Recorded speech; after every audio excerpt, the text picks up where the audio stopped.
Bonjour à tous et à toutes, et soyez les bienvenus sur ce webinaire qui va être consacré sur un sujet ô combien important, puisque nous allons traiter du thème suivant: comment investir dans des PME qui sont positionnées sur les enjeux de la souveraineté européenne. Alors, la souveraineté européenne, c'est un sujet dont on traite régulièrement au sein de Patrimeta, parce que c'est un sujet dans lequel nous sommes sensibilisés. On est sensibilisés, comme vous tous, depuis 2020 avec la crise du Covid, sur notre indépendance sanitaire. On a été 2 ans plus tard sensibilisés avec la guerre en Ukraine sur notre indépendance énergétique. Depuis 1 an, avec les contraintes liées au président Trump, notre indépendance militaire, elle est potentiellement remise en cause. Mais la souveraineté européenne, bien évidemment, c'est aussi des thématiques liées à l'industrie, à la technologie, à l'alimentation. Pour ce faire, j'ai le plaisir d'accueillir Benjamin de Lacvilliers. Vous êtes co-gérant du fonds Amplegest Souveraineté Microcap 2021. Bonjour Benjamin. Bonjour Cédric. Bon, une première question pour entrer dans le vif du sujet. En quoi, Benjamin, vous pouvez nous expliquer les enjeux de la souveraineté économique, en quoi ça peut créer en Europe des opportunités d'investissement? Comme vous l'avez rappelé, l'Europe, c'est une zone qui est ultra dépendante. C'est la zone qui participe le plus au commerce mondial et ça n'a jamais été un problème. C'est devenu un problème parce qu'il y en a eu les crises dont vous avez parlé et qui nous ont montré que c'était des vulnérabilités. Aujourd'hui, l'Europe, elle est un petit peu au pied du mur. Elle est coincée entre la Chine, de qui on importe, qui est en train d'inonder l'industrie européenne parce qu'on a délocalisé chez eux depuis 30 ans. Au début, c'était une usine low cost, mais de plus en plus, ils sont en train de gagner en valeur ajoutée. Ça devient des vrais leaders stratégiques. Ils sont maintenant leaders dans des secteurs qui sont considérés comme ultra stratégiques, comme les batteries et donc les véhicules électriques, les panneaux solaires, les composants qui sont utilisés dans l'éolien, des produits qui sont subventionnés et ils ont une surcapacité industrielle parce que le marché chinois est en berne, que le marché américain s'est fermé avec les droits de douane et donc ils inondent les marchés européens. Et en face de ça, notre premier marché à l'export, qui était les États-Unis, se referme à nous aussi parce que à cause des droits de douane de Trump. Donc, une situation qui est assez critique. Et face à cela, l'Europe se réveille, elle est au pied du mur. Il fallait qu'on en soit là pour se réveiller. Et on a notamment eu le rapport de Mario Draghi qui a été publié fin 2024, qui a fait un peu l'état, le bilan de où est-ce qu'on était en Europe, ce qui allait pas, comment aller mieux. Le second mandat d'Ursula von der Leyen est basé sur ce rapport de Mario Draghi. Et concrètement, il dit qu'il y a 3 manières de retrouver un peu notre indépendance en Europe. La première, c'est de simplifier le système européen, enfin une Union européenne qui est souvent trop complexe avec beaucoup de réglementations. La deuxième, c'est des plans d'investissement. Le rapport de Mario Draghi préconise d'investir jusqu'à 800 milliards d'euros par an pour retrouver notre souveraineté européenne. C'est 5% du PIB européen, donc c'est massif. Pour comparaison, le plan Marshall, c'était 1 à 2% du PIB. Donc c'est quelque chose qui aura un impact significatif sur la croissance européenne. Et le troisième, et ça c'est complètement nouveau, c'est de mettre en place des politiques pour protéger l'Europe des concurrences déloyales, et notamment des concurrences chinoises avec les produits subventionnés dont je parlais. Et ça commence déjà à être mis en place. Depuis le 1er janvier, on a un mécanisme d'ajustement carbone qui a été mis en place sur les frontières européennes, qui fait que maintenant les importateurs dans certains secteurs stratégiques devront payer pour leurs émissions carbone au même type que les acteurs européens. On a aussi des quotas et des droits de douane qui vont être mis en place sur l'import d'acier d'ici juillet, avec un impact concret. On voyait de Richebourg récemment, de Richebourg qui est une société française spécialisée dans le recyclage des métaux et qui disait que si on mettait en place ces droits de douane-là, les taux d'utilisation des aciers restes européens passeraient de 60-65% aujourd'hui à 80-85%, donc avec un impact massif sur les opérations. On a aussi, parce que là, pour la première année en 2025, on est en déficit commercial sur le secteur automobile avec les Chinois. Ça veut dire qu'on achète plus de voitures chinoises que les Chinois achètent des voitures européennes. C'est la première fois. Et on a là les associations d'équipementiers européens qui veulent mettre en place un label Made in UE et qui impose un certain nombre de composants européens dans les voitures qui sont fabriquées et vendues en Europe. Donc, les choses se mettent en place doucement, mais ça s'accélère. On a aussi le plan d'investissement de relance de l'Allemagne qui vise à investir 500 milliards pendant 10 ans. Donc, c'est 50 milliards par an. Là aussi, c'est massif. Donc, tout ça va apporter à la fois une accélération de la croissance en Union européenne et mieux protéger les sociétés européennes qui ont trop pâti de la concurrence déloyale, entre autres chinoise. C'est vrai que vous avez raison. Je pense qu'il ne faut pas sous-estimer, je dirais, l'énergie et les dépenses futures méthodiques que l'Europe a décidé de mettre en place, parce que ça va, mais d'ailleurs à l'image, d'ailleurs on le voit en France plus modestement, mais ça existe quand même, de la loi de programmation militaire, ça fait vivre une partie importante de la base industrielle de technologie de défense, mais effectivement, ces fameux ReArm Europe, Repower, Chip Axe, etc., moi je suis persuadé qu'effectivement que ça va être un catalyseur, je dirais, pour aider des sociétés de taille plus ou moins importante, je dirais, à se développer. Vous, en fait, est-ce est-ce que vous pouvez nous parler de la philosophie de votre fonds et selon vous, quel enjeu vous avez envie de mettre en avant en favorisant ce type de valeur? Alors, la philosophie d'investissement, c'est la philosophie d'investissement de la société Amplegest, qui est historiquement connue pour son approche sur les small et mid cap, donc un investissement de long terme avec une analyse approfondie réalisée en interne. On rencontre tous les managements des sociétés dans lesquelles on investit. Pour ce fonds fermé plus particulièrement, donc je rappelle, c'est un fonds qui investira dans des micro-caps, où on considère que c'est des entreprises qui font moins d'1,5 milliard de capitalisation boursière en zone euro. Et on va en fait s'aligner sur, si on regarde un peu tous les rapports et tous les études qu'il y a sur la souveraineté européenne, on considère que pour gagner en souveraineté européenne, il faut savoir maîtriser les technologies de pointe, il faut avoir une industrie qui est complète et solide, il faut maîtriser son énergie, il faut savoir se défendre des menaces externes et il faut contrôler les ressources critiques. Et donc le fonds, il va s'appuyer sur ces 5 piliers-là, donc technologie, indépendance énergétique, défense et sécurité, ressources critiques et indépendance énergétique. Et donc comment est-ce qu'on a choisi nos entreprises? On a appliqué un filtre, on s'est demandé si ces entreprises répondaient ou pas à ces critères-là. Et on a un filtre au début avec un univers de 1000 entreprises en zone euro qui font moins d'1,5 milliard. Si on regarde que celles qui vont avoir un impact avec les relances européennes de souveraineté, on n'en a plus que 500.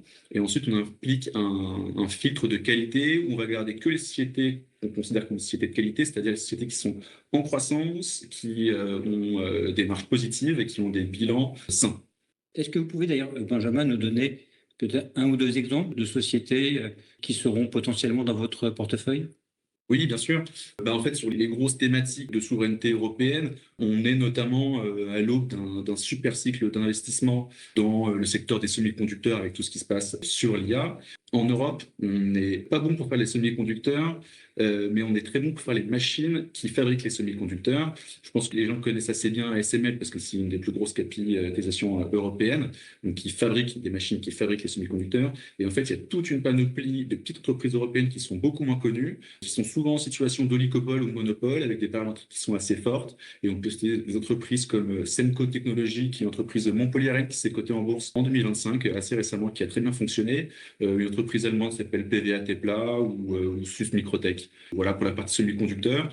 Et on est aussi en plein, ça a déjà commencé, en plein cycle d'investissement sur les réseaux électriques en Europe, parce que ce qui se passe, c'est que, comme je disais en introduction, on importe une grande partie de l'énergie qui est consommée en Europe. On a une opportunité, c'est la transition énergétique. On va pouvoir contrôler l'énergie parce qu'en fait, en Europe, on n'a pas d'énergie fossile, on ne peut pas la contrôler, mais grâce aux renouvelables ou au nucléaire, on va pouvoir prendre le contrôle, mais ça va impliquer de modifier tout le réseau électrique, qui est aujourd'hui un réseau assez centralisé avec des grosses centrales électriques qui balancent un peu l'énergie partout en Europe. On va avoir un réseau qui va être décentralisé avec des centrales photovoltaïques un petit peu partout, de l'éolien en mer du Nord, et donc il va falloir construire des câbles. Et dans ce cadre-là, vous avez une entreprise qui s'appelle Pfisterer, qui est une entreprise allemande qui s'est introduite en bourse aussi en 2025 et qui fabrique des connecteurs et des produits pour isoler les câbles qui permettent de faire transiter l'énergie un peu partout en Europe. Merci en tout cas de ces précisions. Est-ce que vous pouvez nous dire comment est-ce que vous pensez construire votre portefeuille? Donc, combien de lignes, la taille des positions, est-ce qu'il y aura du turnover, puisque ça va être un fonds fermé, donc jusqu'en 2031? Et comment est-ce que vous allez pouvoir assurer la gestion du risque ou de la liquidité sur ces deux valeurs? L'élément le plus différenciant de ce fonds-là, c'est quand même qu'il est fermé pendant 5 ans. Et d'abord, pourquoi on l'a fait? On l'a fait parce que ce dont on est en train de parler, la souveraineté européenne, ça ne va pas se faire en 2 jours, ça va prendre du temps. On parle d'investissements lourds en infrastructure, il faut qu'on relocalise, qu'on réindustrialise, qu'on modernise, qu'on fasse notre transition énergétique et numérique. Donc, c'est des investissements sur le temps long. Et donc, on a voulu aligner la durée d'investissement du fonds avec la réalité économique et industrielle de ce réveil européen-là. Et ensuite, c'était aussi pour avoir un passif stable, ne pas subir les rachats. Et ça va nous permettre de ne pas avoir à anticiper d'éventuels rachats, de prendre des positions plus importantes sur des sociétés qui sont moins liquides ou moins connues et avec un potentiel de revalorisation qui va être supérieur. Et donc la gestion de la liquidité, de la volatilité, elle va être un petit peu différente dans ce fonds qui est fermé pendant 5 ans parce qu'on n'a pas ces problèmes-là à gérer. On a aussi décidé de faire un fonds de stock picking pur, c'est-à-dire qu'on n'a pas d'indice de référence. On vise, nous, à réaliser une performance annuelle nette de 10% par an, ce qui est plus que ce qu'offrent les marchés historiquement. Et c'est justement parce que le fonds est fermé qu'on va pouvoir avoir des positions plus concentrées, qu'on va avoir ce petit gap de performance par rapport à un fonds ouvert. Ça sera un fonds concentré avec 30 à 35 lignes, des pondérations entre 1 et 5%, qui dépendra du rendement risque de chaque titre qui sera dans le portefeuille. Voilà, l'idée étant de ne pas surpondérer ce qui peut extrêmement monter, extrêmement baisser. Mais... Ce que je comprends dans ce que vous venez de dire, c'est que ça va être un fonds fermé qui va se comporter quasiment comme un fonds de private equity, mais avec un sous-jacent qui va être coté. Exactement. Et la différence du private equity, c'est qu'on aura une gestion active. Donc, ça veut dire qu'on aura 30 à 35 lignes, oui, comme sur un fonds de private equity, pendant 5 ans, oui, mais on saura prendre nos bénéfices avant les 5 ans si on a atteint notre target price, et on saura aussi couper nos positions s'il y a un accident opérationnel ou industriel. Voilà, on n'est pas bloqué comme sur un fonds de private equity avec les mêmes 30 sociétés dans le fond. Donc, on bénéficie de la flexibilité de la bourse. Moi, je trouve que c'est intéressant dans votre fonds parce que c'est qu'il est lisible au PEA. Et c'est vrai que bon, les PEA, bon, pour autant qu'il ait une certaine taille, puisqu'on va voir quelles sont la taille minimum d'investissement, mais les PEA, moi, je me rends compte que dans mon activité professionnelle, j'imagine que les confrères qui nous écoutent, c'est un peu pareil.